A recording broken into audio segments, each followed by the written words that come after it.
കാഞ്ചന ചിലമ്പിട്ടോടിവ കണി കാണാ മലർമാതിൻ കാന്തൻ വസുദേവാത്മജൻ പുലർക്കാലേ പാടി കുഴലൂതേ കിലുച്ചേലേ എന്നു കിലുങ്ങും കാഞ്ചന ചിലമ്പിട്ടോടിവ കണി കാണാ. എല്ലാവർക്കും നല്ലൊരു വിഷുദിനം ആശംസിക്കുകയാണ്.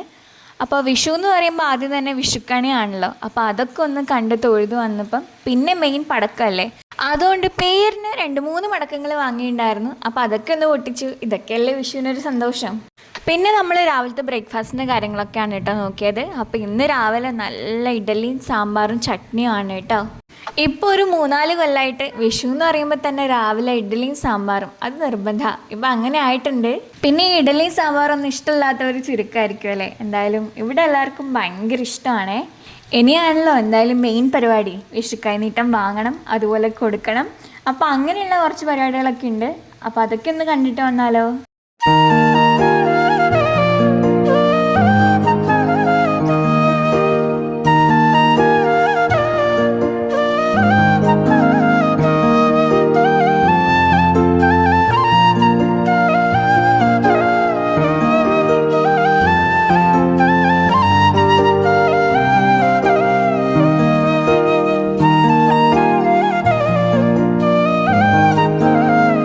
അപ്പോൾ വീട്ടിൽ നിന്ന് മെല്ലെ ഇറങ്ങിയിട്ടുണ്ട്. പിന്നെ ഇവിടെ അടുത്തടുത്തുള്ള വീട്ടിൽ കണി കാണാൻ പോകണം.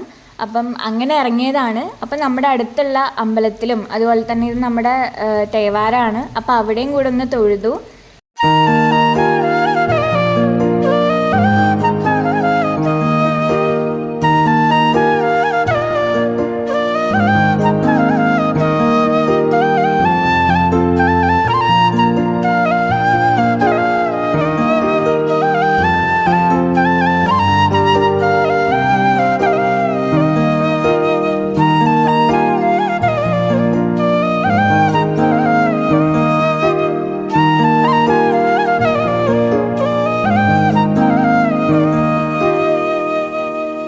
അപ്പോൾ ഇതാണ് കേട്ടോ നമ്മുടെ കോലും, കക്കാട്ട് കോലും എന്ന് പറയും.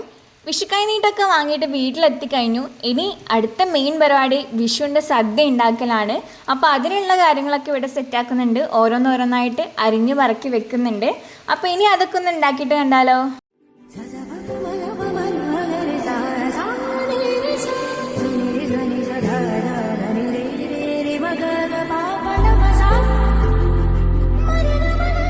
ഇതെൻ്റെ അമ്മൂമ്മയാണ് കേട്ടോ. അപ്പോൾ അമ്മൂമ്മയ്ക്കും നമ്മൾ വിഷു സദ്യ കൊണ്ട് കൊടുത്തിട്ടുണ്ടായിരുന്നു. എന്തായാലും ഇലയൊക്കെ ഇട്ട് നല്ല അടിപൊളിയായിട്ടൊരു സദ്യ ഉണ്ടാക്കി കൊടുത്തു. അമ്മൂമ്മയും ഭയങ്കര ഹാപ്പി, നമ്മളും ഹാപ്പി. എല്ലാം കഴിഞ്ഞ് വീട്ടിലെത്തിയപ്പോൾ നന്നായിട്ട് വിശക്കുന്നുണ്ടായിരുന്നു. അപ്പോൾ ഇനി അടുത്ത പരിപാടി എന്താ, വിഷുവിൻ്റെ സദ്യ കഴിക്കണം. അങ്ങനെ ഒരുപാട് ഐറ്റം ഒന്നുമില്ല, ഇതൊക്കെയാണ് കേട്ടോ നമ്മൾ ഉണ്ടാക്കിയ ഐറ്റം. ഒരു കുഞ്ഞു സദ്യയാണേ. കുഞ്ഞു സദ്യ ആണെങ്കിലും നല്ല അടിപൊളി ടേസ്റ്റ് ആയിരുന്നു കേട്ടോ. അപ്പം ഇലയൊക്കെ ഇട്ട് നമ്മൾ ഓരോന്നോരോന്നായിട്ട് വിളമ്പി തുടങ്ങിയിട്ടുണ്ട്. അപ്പം ഇനി ഇതൊക്കെ ഒന്ന് കഴിച്ചു തീർക്കണം. കഴിച്ചിട്ട് വന്നാലോ. ആദ്യം തന്നെ അച്ഛനും മോനും കഴിക്കാനിരുന്നുണ്ട്. അപ്പം അവർക്കൊന്ന് വിളമ്പി കൊടുത്തു. അവർ നല്ല ആസ്വദിച്ച് കഴിക്കുന്നുണ്ട്. അപ്പം ഇന്ന് നമുക്ക് പാലട പായസമായിരുന്നു കേട്ടോ ഉണ്ടാക്കിയിട്ടുണ്ടായിരുന്നത്. സദ്യയൊക്കെ കഴിഞ്ഞ് നല്ലൊരു ഉറക്കം എണീറ്റ് വന്നപ്പം കണ്ടില്ലേ, നല്ല മഴക്ക് പിടിച്ചിട്ടുണ്ട്. മഴ പെയ്യുകയും ചെയ്തു. അപ്പം ഇന്നത്തെ ഒരു കുഞ്ഞു വീഡിയോ ഇത്രയേ ഉള്ളൂ. ഇഷ്ടമാണെങ്കിൽ ലൈക്ക്, ഷെയർ, സബ്സ്ക്രൈബ് ചെയ്ത് സപ്പോർട്ട് ചെയ്യണേ. Thank you for watching.